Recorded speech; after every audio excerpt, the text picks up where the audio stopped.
Honestly, I don't even know where to start. Hollow Knight is one of the best video games ever created. I'm not saying this as an opinion, but as a fact. I don't know if you noticed yet, but I kinda really like this game a lot, probably too much for my own good. The thing is, I already kinda reviewed Hollow Knight when I hit 10k subscribers almost 2 years ago, but this video has just never really sat with me right. It is not as bad as the old Deltarune video, but for a game that my mascot of this channel is inspired by, I just feel like I need to do better. Plus, I never actually fully completed Hollow Knight, which is a crime. I should be put in jail and be forced to eat garbage. Unacceptable. What is this? I've completed the game on normal difficulty like 3 times, but I've never really done any of the DLC. I haven't done the 5th Pantheon. I haven't done Steel Soul or Path of Pain. Am I really even a Hollow Knight fan? Honestly, over the last few months, I really got into fully completing games on Steam. I'm talking getting all the achievements, 100% everything. And I'm not using some stupid Steam achievement manager, okay? Get this stuff out of my face, seriously. So I think it's time to give Hollow Knight the same treatment. This time I'm going to actually fully complete it, review it, and put a nice bow tie around this phenomenal game, which it honestly deserves. So let's just stop mucking around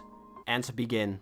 By the way, that intro animation was made by my friend Cyber in collaboration, so please go check out her stuff. She is super talented and she deserves a fat sub. Alright? Cool. Let's begin. But before we continue, have you ever just wanted to punch me, just slap me in the face multiple times in a row because I said something you didn't like? Because if that is the case, I have got some good news for you. I have become marketable. That's right, I've decided to team up with the people at Makeship to bring you the official Foco plush. So now if I do something stupid, you can punch me. Use me as a voodoo doll. Punch me. Make me do all your stupid chores. Or punch me. Did I mention that you can punch me? Please don't punch me. Remember that time when I said that Roblox just straight up sucks? Look at that.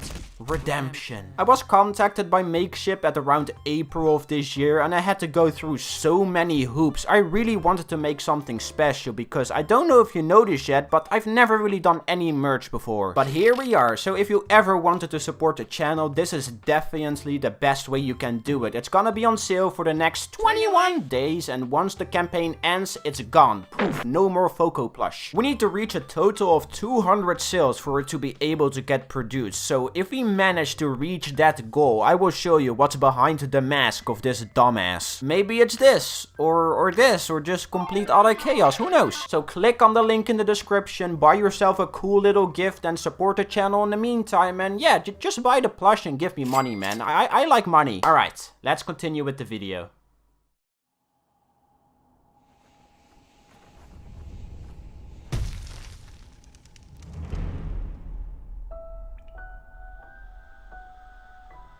Hollow Knight starts off extremely mysterious. You get a couple of cutscenes and a quote, which I still don't even know what this means. You are just being thrown down into a pit and be forced to go through a short tutorial. You learn how to jump, fight, collect geo, heal, what lifeblood cocoons do, and how to open up shortcuts. And you also get a tablet telling you that you are about to enter a vast kingdom that higher beings coming to visit should watch out for. You break the giant sealed door in front of you, go outside and see a collapsed bridge laying on the ground in pieces. World building and theming is something Hollow Knight exceeds at. If you use your eyes for about 5 seconds, you can see that this game is absolutely gorgeous. I mean, just look at it. The art direction of Hollow Knight is stunning. Beautiful backgrounds, fantastic character designs, amazing animations, and great special effects. Looking at any screen in this game will make you drool all over your controller. There is a reason why there is so much Hollow Knight fan art floating around on the internet. The game itself is just fascinating to look at. It inspires people to come up with their own ideas and designs. Seriously, I really can't underestimate underestimate how good this game looks. It's just amazing, man. I can't get over it. Once you walk a bit forward from the broken bridge, you arrive at Dirtmouth, where you meet a funny old guy that makes a funny sound. He tells you that everyone going into the depths below goes crazy because of the sick air that floats around. This is where the game really starts. You jump into the well and arrive at the Forgotten Crossroads. Now you are free to explore to your heart's content and forge your own path. This is a Metroidvania after all, a really open-ended Metroidvania. It's all about creating your own path to the end while slowly upgrading your own abilities. This is where I'm gonna call out probably the biggest flaw of this game. It starts off really slow, probably too slow for its own good. I have seen so many people that didn't even bother getting past the Fallen Knight in the Forgotten Crossroads because it was kind of a snore fest to them. And to be honest, when I started playing Hollow Knight, I felt the same way. But I highly recommend you push through this slow bump because everything that comes after this is amazing. Eventually, you learn the ability to dash from defeating Hornet and getting the Mothwing Cloak, and the ability to wall jump from collecting the Mantis Claw in the Fungal Wastes. Once you have these two very simple movement upgrades and start combining them together, chaining them,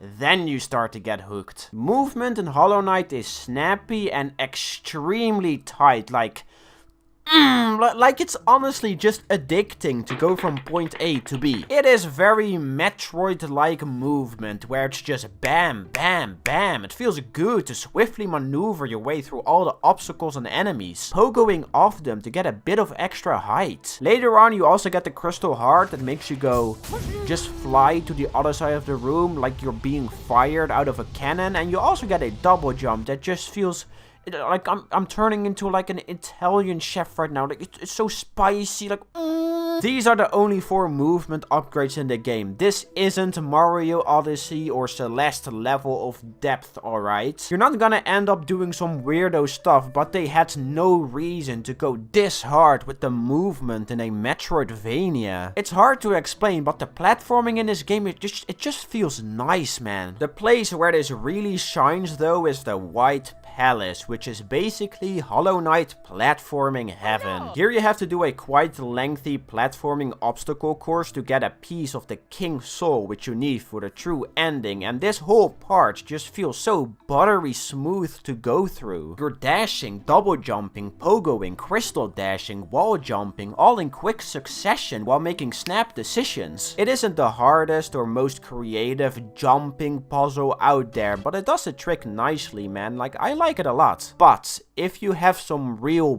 balls and destroy this little secret wall right here, you can do the Path of Pain, which is not platforming heaven, but platforming heaven on steroids. Now, I've never done Path of Pain before. They actually added this in the Grim Troop DLC, and I've heard that this is an extremely difficult, challenging, and tough. I just did it in like 20 minutes. Yeah, so it seems like if you play Hollow Knight for more than 100 hours, you kinda get good at it. Don't get me wrong though, it's a pretty tough platforming bit, and I appreciate that Team Cherry added something like this to the game for my monkey-ass brain to enjoy. All I'm trying to say with this quote-unquote bit is that Hollow Knight movement feels sleek, and this isn't mainly a platforming game. It has a lot of platforming elements in it, but the best part of Hollow Knight is its exploration and combat. The movement just complements these two subjects so well. It's kinda wild how seamlessly everything is woven together. It doesn't have a repeating pattern. The world feels so alive, like you are actually in a kingdom that fell into ruin. I really want to talk about the exploration now. We can talk about the real meat of the game in a bit, but exploring Hollow Nest is a treat. I've actually already said this in my Rain World video more than a year ago, but when I was done playing Hollow Knight, I wanted more of it. Straight up, it is just that fun to explore. Hollow Nest is split up into 15 separate parts, each with its own music and visuals. else. Like for example, the City of Tears is a city built below a big blue lake, making it so it's always raining. The Deep Nest is filled with creeping critters and spiders that are always out for blood. Crystal Peaks has spiked crystals everywhere that infected workers are still trying to collect. Every single area feels so distinct from one another, and it's always trying to show you a story of what happened. Hollow Knight is really good at showing instead of telling. I mean, there is quite a handful of text in this game, but what I love is how it tries to explain things with set pieces and animation.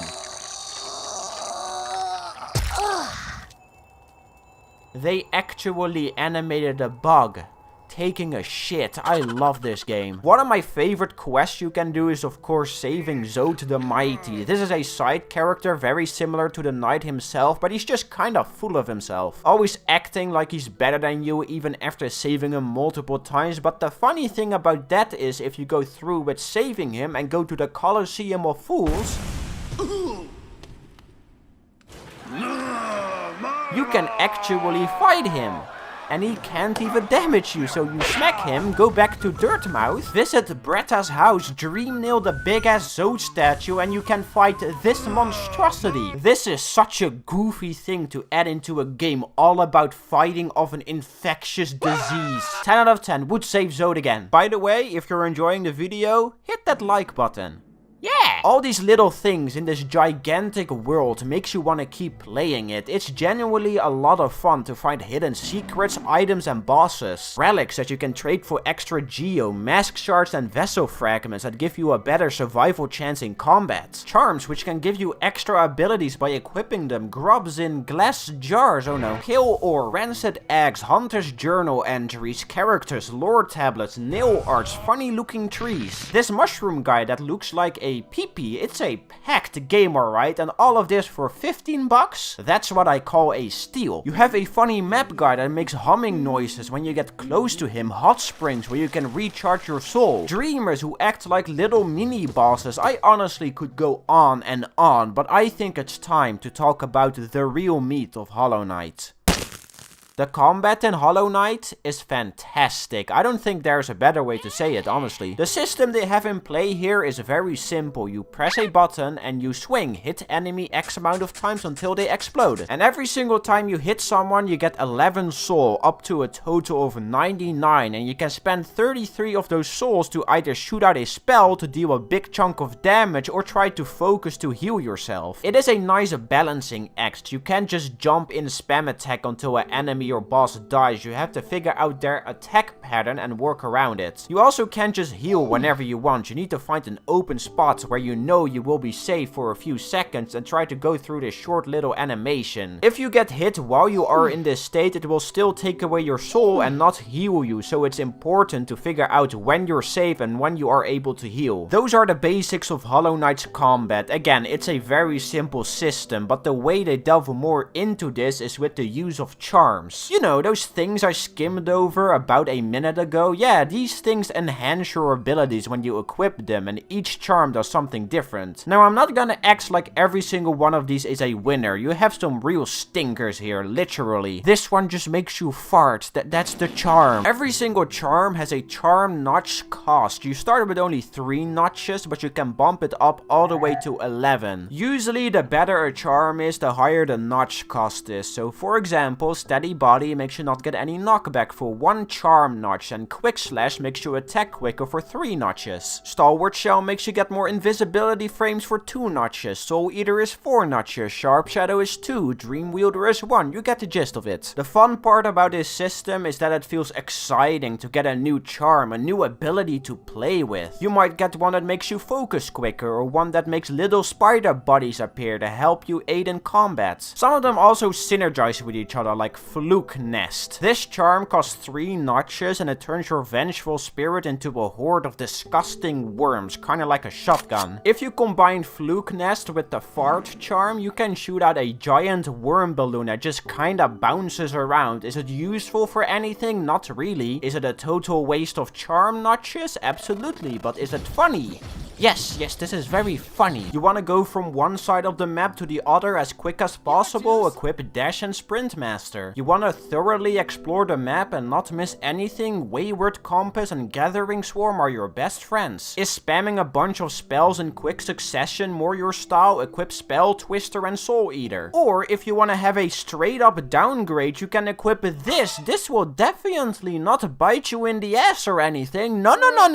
Experimenting with these charms is what I really like about the combat. There are quite a few playstyles you can adapt to. It is fun as hell to come up with your own build and demolish all the enemies and bosses in your path. And if we're gonna talk about the enemies, dude, this game has over 150 of them, including 47 different bosses. That is so much goddamn variety for, again, a 15 quid indie game. It's not. Team Cherry just really likes to slap you in the face multiple times in a row. Like, unironically, this game is tough as shit. It will beat you down into the ground and make you spawn on the other side of the map. It will drop you into places that you aren't ready for without even warning you. The game is not afraid to punch you into the ground, but by doing so, it makes it feel amazing to overcome all the obstacles it throws at you. It's a feeling that's really hard to explain, but every victory just feels like its own reward. And that drive of wanting to beat the next boss, the next area, that's what fuels you. That's what makes you want to master this game. And there's no place where Hollow Knight shows this as good